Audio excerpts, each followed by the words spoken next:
भगवत गीता में एक ऐसा अध्याय है जो असल में पूरी गीता का सार है, सांख्य योग। ये ज्ञान और कर्तव्य के बारे में वो बातें बताता है जो शायद हम सबके मन में कभी ना कभी उठने वाले सबसे मुश्किल सवालों के जवाब देती हैं। तो चलिए आज इसी में थोड़ा और गहरा उतरते हैं। कभी ऐसा हुआ है कि किसी बहुत बड़े फैसले के सामने खड़े हों और समझ ही ना आए कि क्या करें? मतलब एक ऐसा चुनाव जहां कोई भी रास्ता आसान ना लगे, एक ऐसी उलझन जो बस दिमाग को सुन्न कर दे। और जानते हैं, हमारी आज की कहानी की शुरुआत भी ठीक ऐसे ही एक पल से होती है। सोचिए, एक विशाल युद्ध का मैदान है, कुरुक्षेत्र, और वहां इतिहास का एक महान नायक अर्जुन अपने जीवन के सबसे बड़े धर्म संकट में फंस जाता है। तो सबसे पहले समझते हैं अर्जुन की उस गहरी निराशा को। ये कहानी सिर्फ एक युद्ध की नहीं है, असल में ये कहानी है एक इंसान के मन के अंदर चल रहे महायुद्ध की। अब देखिए, अर्जुन का संकट क्या था। उसे लड़ना था उन्हीं लोगों से जिन्हें वो प्यार करता था, जिनसे उसने सब कुछ सीखा था। सामने कौन थे? उसके अपने दादा, उसके गुरु, उसके भाई बंधु। ये सब देखकर उसका दिल टूट गया और उसने अपने हथियार नीचे रख दिए। और इसी टूटे हुए मन के साथ अर्जुन अपने सारथी और दोस्त भगवान कृष्ण के सामने हार मान लेता है। वो कहता है, मेरी बुद्धि काम नहीं कर रही, मुझे रास्ता दिखाइए। और बस यहीं से गीता का वो दिव्य ज्ञान शुरू होता है जो आज भी उतना ही प्रासंगिक है।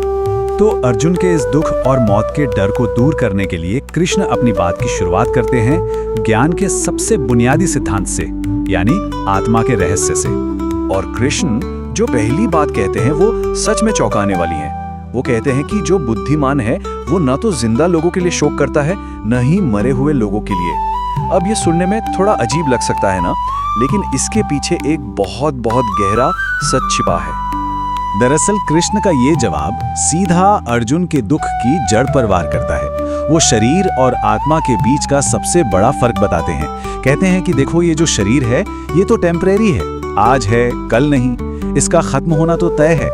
लेकिन इसके अंदर जो आत्मा है वो हमेशा रहती है, वो शाश्वत है, उसे कोई मार नहीं सकता।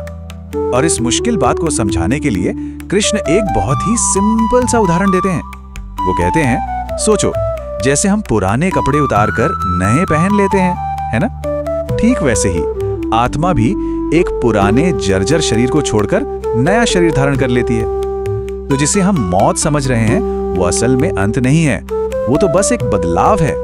ठीक है, तो आत्मा का सच तो समझ आ गया, लेकिन अब सवाल उठता है कि करना क्या है? अपने काम, अपने कर्तव्य का क्या? तो अब कृष्ण अर्जुन को कर्म यानी एक्शन के बारे में बताते हैं। और यहीं पे इंट्रोडक्शन होता है कर्म योग का। कर्म योग का मतलब बहुत सीधा है, अपना काम करो, अपनी ड्यूटी पूरी करो, लेकिन उसके रिजल्ट से मत जोड़ो।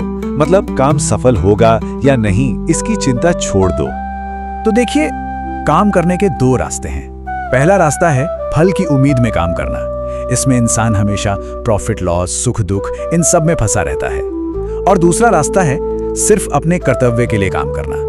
जब कोई इस तरह से काम करता है तो वो कर्म के बंधन से ही आजाद हो जाता है। कृष्ण ये भी समझाते हैं कि जब कोई अपने सारे काम और उनके नतीजे सब कुछ भगवान को सौंप देता है तो वो कर्म के चक्कर से ही बाहर निकल जाता है। यही है कर्म योग का असली मतलब। अच्छा, तो आत्मा को जान लिया, कर्म करना भी सीख लिया, पर इन सब के बाद इंसान की मेंटल स्टेट, उसकी चेतना कैसी हो जाती है? चलिए अब उस आदर्श स्थिति को समझते हैं। अब अर्जुन एक बहुत ही प्रैक्टिकल सवाल पूछता है। वो कृष्ण से कहता है, ठीक है, पर जिस इंसान का मन एकदम शांत हो चुका है, जो इस ज्ञान में स्थित है, उसे पहचाने कैसे? उसके लक्षण क्या है? वो कैसे उठता बैठता है, कैसे बोलता है? इसके जवाब में कृष्ण एक स्थित प्रज्ञ यानी जिसकी बुद्धि स्थिर हो चुकी है उसके लक्षण बताते हैं। वो कहते हैं कि ऐसा इंसान अपनी इच्छाओं से आजाद होता है, उसके लिए सुख और दुख एक जैसे होते हैं, उसकी इंद्रियां यानी सेंसेस उसके पूरे कंट्रोल में होती हैं, और सबसे बड़ी बात, उसमें ईगो और मेरा तेरा की भावना नहीं होती। और फिर कृष्ण एक बहुत ही खूबसूरत मिसाल देते हैं। वो कहते हैं, एक ज्ञानी का मन एक समंदर की तरह है। सोचिए, कितनी ही नदियां आकर समंदर में मिलती हैं, पर क्या समंदर में कोई हलचल होती है? नहीं, वो शांत रहता है। ठीक वैसे ही एक ज्ञानी के मन में हजारों इच्छाएं आती जाती रहती हैं, पर वो कभी विचलित नहीं होता, उसका मन शांत ही रहता है। और सबसे कमाल की बात यह है कि ये जो परम शांति की स्टेट है, ये सिर्फ जीते जी नहीं बल्कि जीवन के आखिरी पल में यानी मौत के समय भी हासिल की जा सकती है। और जो इस अवस्था को पा लेता है वो फिर जन्म और मृत्यु के इस पूरे चक्कर से ही बाहर हो जाता है। तो आखिर में एक सवाल हम सबके लिए है। आज की इस दुनिया में जहां हर तरफ एंडलेस डिस्ट्रैक्शंस हैं, हमारा ध्यान खींचने के लिए हजारों चीजें हैं, ऐसी दुनिया में सच्ची अंदरूनी स्थिरता असल में दिखती कैसी होगी? ये एक ऐसा सवाल है जिसका जवाब शायद हम सबको अपने अंदर ही खोजना होगा।